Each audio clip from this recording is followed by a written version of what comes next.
Sir भ्रष्टाचार के बारे में भी कहा गया।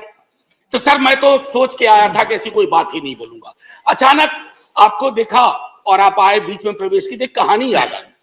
एक राजा को तोतों का बड़ा शौक था, कारोबारी तोते रखते थे राजा साहब, तोते का बड़ा शौक था। नहीं, आप बताइए, मुझे देखते ही आपको भ्रष्टाचार की क्यों याद आ गई? नहीं सर, भ्रष्टाचार की नहीं, राजा की याद आ गई। इसको क्लैरिफाई कीजिए। सर राजा की याद आई। We have a distinguished member here from the same fraternity. Sir Raja की याद आई।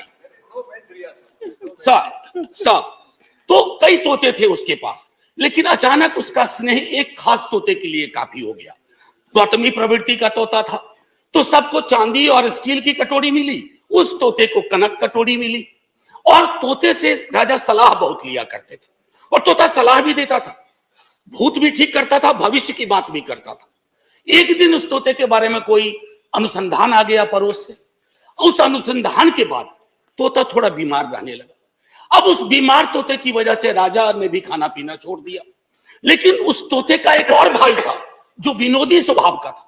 अब उसने फूल नाम की एक कंपनी और एक हाँ बैंक हुआ करता था। हाँ बैंक के 48,000 करोड़ उस तोते ने 1303 करोड़ में केमन आइलैंड पे दे दिया। ये प्राचीन काल की बात है।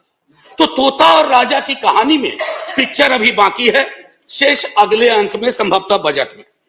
सर राष्ट्रपति के अभिभाषण पर विशुद्ध राजनीतिकरण होता है, राजनीतिकरण होनी भी चाहिए। लेकिन सर 2018 से लेकर अब तक जब अभिभाषण में आप कंटेंट एनालिसिस करो तो 43 बार 2014 का जिक्र होता है। सर इतना तो 1947 का जिक्र नहीं होता जब हम आजाद हुए थे।